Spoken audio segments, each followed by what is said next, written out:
पूरे मुल्क में चाहे कोई अमीर है या गरीब, सबकी ज़बान पर सिर्फ एक ही मसला जो है वो बार बार आता है और वो है महंगाई। हुकूमत भी मानती है कि महंगाई है, लेकिन अशिया के बढ़ते दाम को रोकना कैसे है, इसका हल लगता यह है कि हुकूमत के पास भी मौजूद नहीं है। अपोजिशन और अवाम शोर कर रहे हैं तो लंबी चौड़ी प्रेस कॉन्फ्रेंसेस जो है उसके ज़रिए वज़ीर मुशीर बैठ जाते हैं और बैठ के जवाब देने लगते हैं। जवाब नहीं बन पाता तो चढ़ाई शुरू कर देते हैं। इस महंगाई की जिम्मेदार पिछली हुकूमतें और अपोजिशन है। हम क्या करें, ये जवाब जो है उनकी बड़ा आसान, अगर आप कहेंगे स्केप ढूंढती है जो हुकूमती जमात के नुमाइंदगान है, वो कहते हैं कि जी हमने कुछ भी नहीं किया, और इस हवाले से मीम्स भी चल रही हैं बहुत सारे, हम देख रहे हैं माफियाज जो हैं उनका जिक्र आ जाता है। लेकिन इन माफियाज को कंट्रोल किसने करना है, महंगाई को कंट्रोल किसने करना है, सवाल ये उठता है। आपके विफाकी काबीना का कल के इजलास की अगर हम आयशा बात कर लें तो उसमें आपस में ही जो विफाकी वज़रा हैं उलझ पड़े थे इस मामले पर, और मुराद सईद ने कहा कि इस बढ़ती हुई महंगाई के जिम्मेदार नदीम बाबर और उमर अयूब हैं। अब जब ये सूरत हाल रहेगी तो मसले का हल कैसे निकलेगा? हुकूमत जब आप एक दूसरे को इल्जाम ठहरा रहे हैं, एक दूसरे पर इल्जाम डाल रहे हैं, तो हल किसने करना है? आवाम किसकी जानिब देखें? लगता है ऐसे ही है ना कि हुकूमत इन माफियाज के सामने ना हथियार डाल चुकी है। आटा हो, चीनी हो, घी हो, अंडे, सब्जियां, दवाएं, जरूरत की हर चीज जो है गुज़श्ता 2 से 3 माह में 2-4 नहीं बल्कि 100% से भी ज्यादा महंगी हो गई है। और महंगाई के इस सैलाब के आगे बंद कैसे बांधा जाए, माफियाज को लगाम कैसे डालनी है, इंतजामी कोताहियों को कौन दूर करेगा, ये एक अहम सवाल जो है वो शुरू हो चुका है। और अब देखना ये है, क्योंकि वज़ीर आज़म इमरान खान ने कल के इजलास में कहा कि महंगाई का जो जिन है उसे काबू करके रहेंगे, और करना कैसे है ये नहीं पता। एक वजूहात भी आयशा आप जान लेते हैं, आप जानते हैं कि इसकी वजूहात क्या हैं, आपको बताना चाहेंगे कि क्या इसकी वजह है। तो बढ़ती हुई महंगाई की जो वजूहात हैं और कीमतों में कमी किस तरह मुमकिन है, इस पर बात करने के लिए हमें वीडियो लिंक पर ज्वाइन किया है माहिर मैशत आबिद कयूम सुलहरी साहब ने। आबिद साहब बहुत शुक्रिया वक्त का। सर, पाकिस्तान में हर आने वाले दिन के साथ महंगाई जो है वो बढ़ती चली जा रही है। आटे और चीनी के अलावा सब्जियां और अंडे भी अब महंगे हो चुके हैं, तो कीमतों में इस कदर इजाफे की आप के नज़दीक वजूहात क्या हैं? जो खाने पीने की चीज़ें होती हैं उसका एक विशेष साइकिल चलता है। जब एक दफ़ा शाय खुर्दनोश की कीमत बढ़ती है तो उसकी डिमांड बढ़ जाती है, और डिमांड बढ़ जाने से वो लोग जो अफोर्ड कर सकते हैं वो, यानी आज अगर टमाटर जो है वो 10 रुपये किलो हैं और आपको लग रहा है कि कल 20 हो जाएंगे, तो आपकी कोशिश होगी कि 2 किलो ख़रीद लें। तो जितनी ज़्यादा वो डिमांड बढ़ेगी, एक तो उतना ज़्यादा होल्डर को हम इनकरेज कर रहे होते हैं, ज़ख़ीरा अंदोज़ी करने वालों को, कि वो उसको ज़ख़ीरा कर लें। दूसरी जो इसकी वजह है वो ये है कि कुछ चीज़ें ऐसी हैं जो आपकी इम्पोर्टेड होती हैं, जैसे जो कुकिंग ऑयल वगैरह है, या जैसे दालें हैं, जैसे चने हैं, जो ऑस्ट्रेलिया से आ रहे हैं। जब आपके रुपया डेप्रिशिएट करेगा, डॉलर जो है वो महंगा होगा, तो इनकी कीमत जो है वो महंगी हो जाएगी।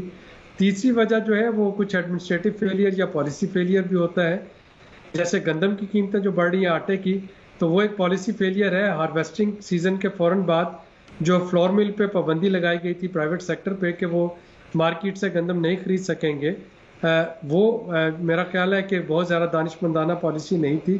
उसका नतीजा ये निकला कि प्राइवेट सेक्टर ने गंदम तो खरीदी, लेकिन उन्होंने वो उसके साथ ही एंटी होल्डिंग आर्डीनेंस भी आ गया, तो उन्होंने ख़रीदी, लेकिन वो इस वक्त छुपा के बैठे हुए हैं, और उसकी वजह से उसकी कीमतें जो है वो बढ़ती चली जा रही हैं। तो एक से ज़्यादा फैक्टर्स हैं जो कि इस वक्त महंगाई जो है। अच्छा आबिद साहब, वफाकी और सूबाई हुकूमतें, हम ये देख रहे हैं कि महंगाई पर काबू पाने में मुकम्मल नाकाम हो चुकी हैं, और जब सवाल किया जाता है तो एक दूसरे को इल्जामात देती हैं। ज़िले इंतजामिया हो या मार्केट कमेटियाँ हो, कोई भी अपना काम नहीं कर रहा। ऐसे में वफाकी हुकूमत टाइगर फोर्स को जो जिम्मेदारी सौंप रही है, आपको क्या लगता है, क्या उससे महंगाई पर काबू पाया जा सकेगा?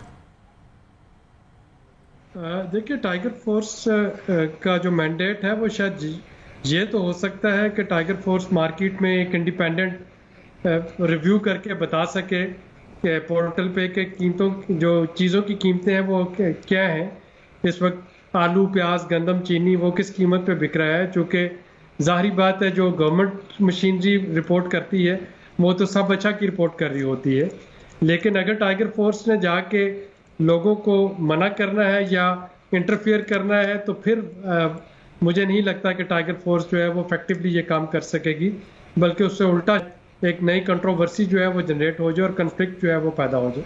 अब सब आखिर में कहिएगा कि हुकूमत को फौरी तौर पर ऐसे क्या इकदाम करने चाहिए कि बढ़ती हुई महंगाई के आगे कोई बंद बांधा जा सके, इसको रोका जा सके? देखिए, 2 तरह के हैं। एक तो ये है कि हुकूमत को जो महंगाई को कंट्रोल करने के फैसले हैं वो सिर्फ डंडा लेके नहीं करवाई जा सकती है, उसके लिए अदाद व शुमार चाहिए, और वो आपके क्रेडिबल अदाद-ओ-शुमार चाहिए। कहाँ पे कौन सी चीज़ की शॉर्टेज है, कहाँ पे कौन सी चीज़ सरप्लस है, कहाँ पे चीज़ों की कीमतें क्या है। यानी अगर चीज़ों की कीमतें शहरों में बढ़ती जा रही हैं और देहातों में भी गुर्बत जो है उसमें कमी नहीं आ रही, तो इसका मतलब है कि फ़ायदा तो थर्ड पार्टी जो है वो उठा रही है। अगर तो मेरा किसान खुशहाल हो रहा हो तो फिर तो मैं बड़ा खुश हूँगा कि चले मुझे रोटी 15 रुपए की मिल रही है, लेकिन देहातों में गुर्बत जो है वो ख़त्म हो रही है। तो एक तो अदाद-ओ-शुमार जो है उसकी बेसिस पे फैसले करना होंगे। दूसरे जो हम कंज्यूमर्स हैं, हमें थोड़ा सा अपना एटीट्यूड जो है वो चेंज करना होगा। वो लोग जो अफोर्ड कर सकते हैं वो लोग भी चीज़ों के महंगा होने का बायस बनते हैं जब वो पैनिक बाइंग शुरू कर देते हैं। ज़रा सी कोई चीज़ शॉर्ट होती है तो वो फौरी तौर पे उसका स्टॉक करने की कोशिश करते हैं और ये ज़ख़ीरा अंदोज़ों को इनकरेज करता है कि उस चीज़ को वो ब्लैक कर लें, उसको होल्ड कर लें। ठीक है, आबिद क़य्यूम सुलहरी साहब हमारे साथ मौजूद थे और कुछ हल जो हैं वो पेश कर रहे थे कि ये सिर्फ गवर्नमेंट या इंतज़ामिया की जिम्मेदारी नहीं है, बल्कि जो कंज्यूमर्स हैं यानी हम लोग जो हैं हमें भी अपने एटीट्यूड को चेंज करने की ज़रूरत है, सो दैट जो ज़रूरियात ज़िंदगी हैं वो तमाम लोगों तक पहुँच सके।